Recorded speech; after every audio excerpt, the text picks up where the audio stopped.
Hi guys, welcome back to my channel. This is Tina, and today we're going to talk planner lingo and organization. So if you're new here, I talk about planner things, garden things, Bible things, all the things. And today we're going to talk about, and I know it's been done before, but I just kind of feel like I want to go over this with some people. The differences between the types of planners. So what I use is called a Frankenplanner. This is multiple planners or more than one planner in one set of rings. We'll just go with that. That seems the best way to word that. Now, the question is going to be, do you need a Frankenplanner? Maybe. So I can tell you, I started out with a ordinary one planner. That was it. This is my planner from last year. And you can see, this is just the planner. It has the monthly, and then it's followed by the weeklies. And this is a dashboard. And it's just one layout. That's it. I have found that the dashboard layout works better for me in this season of life. Before that, I used a vertical.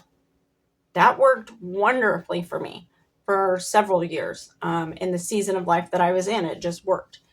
It stopped working, and I tried the dashboard and found that it worked so much better. So I am now on the dashboard. So a Frankenplanner with multiple planner layouts for multiple planners in one book affords you the ability to literally take them all with you. I currently have January and February in here for my schedule and my work. So for my schedule, let me see if I can find. So you'll see I have my monthly. Okay, so it's my month. And then I have my weeklies behind it. And I use the dashboard, like I said. For my work, and I have January and February in here. And for my work, I use a quad layout. And I have the month and the weeks in here. And then I put in a reading journal, and I've got a miscellaneous and notes section, reference, all the things. Now, as I said, it wasn't always this way, but it makes it easy for me to grab this and go when I'm doing things with my daughter, when I'm running errands and my husband's driving. I can literally come into my planner, write things down, log ideas, check things off, plan things. So you'll see I have my top tabs, my side, and I've got my bottom. So it took me a year to figure this out. And it took me a year to organize the order things would go in and all the tabs. I had just the top tabs last year. So this year I used all the tabs, and I took some that were up top, and you can see it's not as overwhelming, and I flipped them down to the bottom. So this way I could find them easier, because it was a little frustrating trying to find them all. So what are the benefits? Well, the Frankenplanner offers flexibility as to which planner styles or layouts you're going to put together to work for different sections of your life, different areas of your life. And then there's the personalization. So you can separate these in any way you want. You can use just the happy planner. I'm going to call them bookmarks, because if I call them dashboards, it's going to confuse my poor brain. Which they have the full, the 3/4 and the half. They come in 3 different sizes. I have them, but I don't use them anymore. So they have those, and you can use those. I prefer the full because I don't like the bend, like the bookmark goes out here and then I'm writing and everything on this area is not writing well because of the bookmark behind those pages. So keep that in mind. What are the cons? The cons is that sometimes it can take a little while to set up. It can take a little while to set up every month, depending on how many sections and how often you're turning things out. So if you've got your kids that have a section or a planner by themselves, if you have a work schedule, a home schedule, whatever, I don't even know how many. There's like all kinds. But if you had 3 or 4 different monthly views and different weekly views, that can take quite a bit to set up if you're wanting to decorate. Now, I can tell you, I don't really decorate my work. I might throw a sticker here and there, and it's more of a functional sticker than it is a decorative. My decorative stuff stays within my schedule. Sometimes it might go into my reading or my yearly pages, but very rarely. I don't expend that time on there. You also do not want to add so much, especially at once, because it becomes overwhelming. And then your planner is overwhelming. You don't want to look at it. You don't want to use it. And what good is your planner? Because you're not looking at it. And if your planner is not working for you, you're doing it wrong.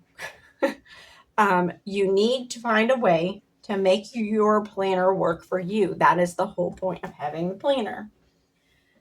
So you need to make sure that you section things off and section them off in a way that makes sense to you. Just because I do mine this way and I have these categories does not mean it's going to work for you. And if you get them in there, sometimes that order that you put them in the first place does not work and you need to reorganize and shift sections back and forth. So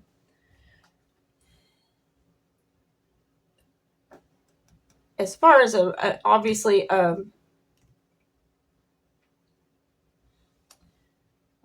so I'm going to show you a little bit about what do you call it?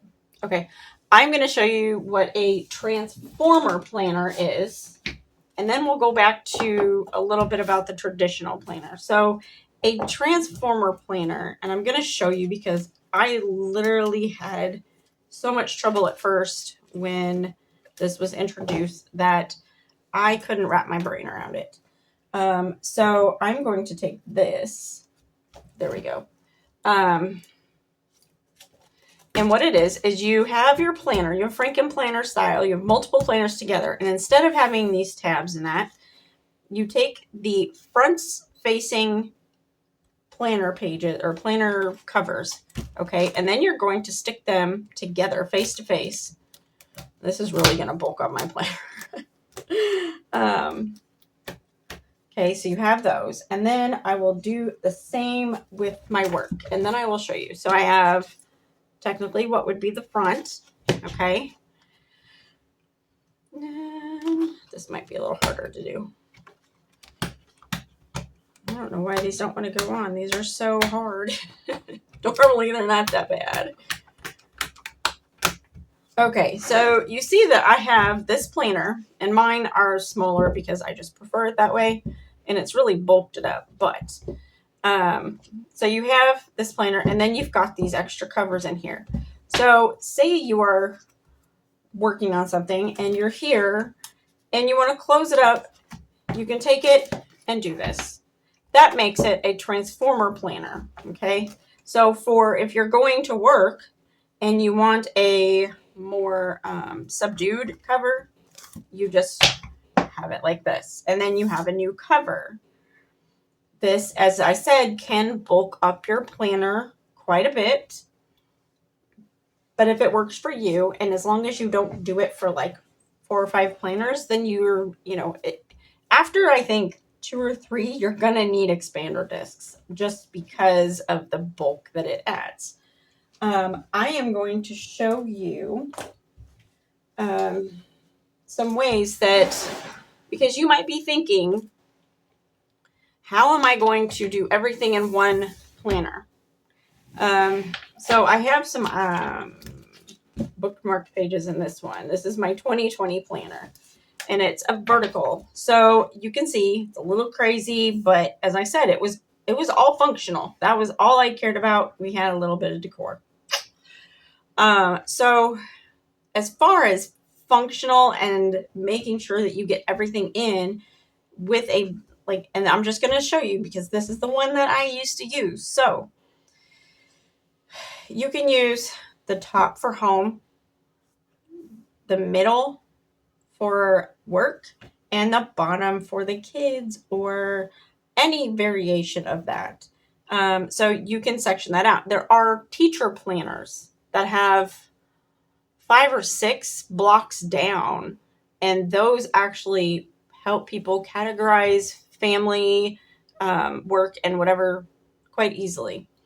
On the sidebar, if you're wanting to track habits, use your sidebar. Like I tracked my son's work schedule, and I was tracking my workouts and stuff over here.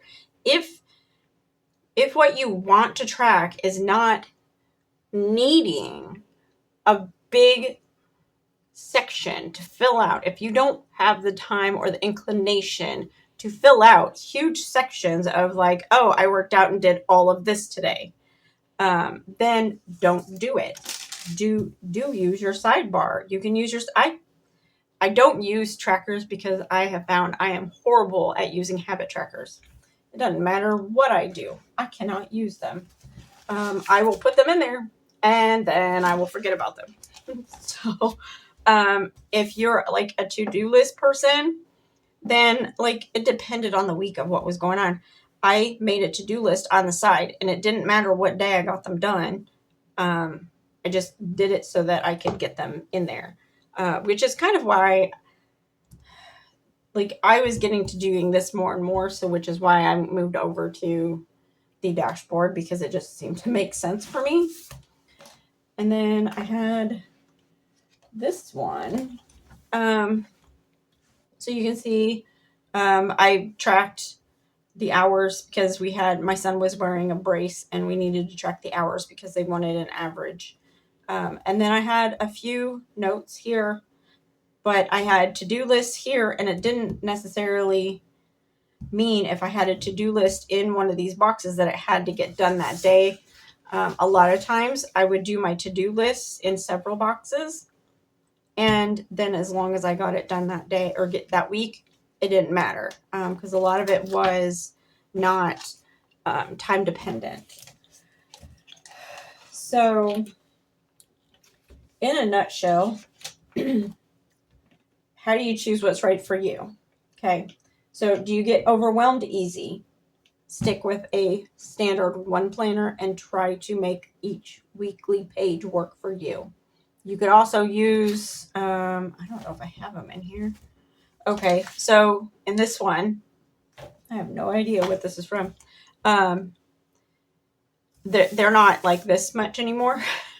So there's a lot on there. I think they have like priorities and like there's a lot of free space on the monthly dashboard, and you can put your trackers, like your habit tracker stickers and maybe work schedule or whatever you're tracking, you can put here. You can make a big to-do list on this page that you want to get done this week, or quarter it off and say week 1, week 2, week 3, week 4, this is what I want to get done.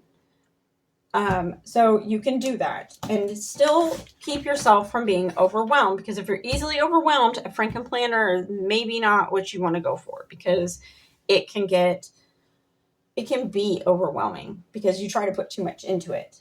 Okay. Start slow. Start with a single planner. If you find that not everything fits and you can't squeeze it in, then you might be looking at separating. Like I think most people do separate their weekly agendas from their health journeys, because if you track your exercise, your food, your sleep and all of that, then you're gonna probably want at least on a single page something to track, and that might be an extra couple pages you put in, or it could be a whole nother planner that you bring in. So start slow. Okay.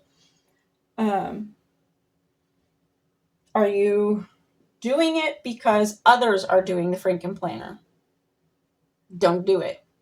Fear of missing out is all up in your head, and we all have to remind ourselves that keeping up with the Joneses is not the way we're meant to live. Okay, so you might want to evaluate what you need. So write out a list of things you want and need to keep track of. Is it practical to combine the planners, or do you just need to keep them separate? And are you going to keep it at home or take it with you? Because if you take it with you, like I have a separate budget planner. I don't take that anywhere. And keep that in mind as far as like personal information. So if you have things that are like sensitive information, you might want to have a separate planner for that, or a separate section that if you have to take your regular planner out, you might just take those pages out and leave them at home. Think about, like, for going back to write out a list. Do you need a catch-all, a budget planner, a garden planner, a faith planner, memory keeping, health planner? What do you need? So in closing, think about why you have a planner and why you need a planner or why you want one. Just keep it manageable. We'll go with that. We'll keep it manageable, because my whole thing is make your planner work for you. Don't work for your planner. Don't let it rule your life. Let it guide you, because you are putting that information in there to structure your life. So I hope you found this helpful, and I hope it wasn't too rambly. If you like this type of content, give me a thumbs up, and tell me down below, do you use a Frankenplanner, Transformer planner? Do you use just one planner? What do you use your planner for? Thank you if you've made it this far, and I will see you on the next video.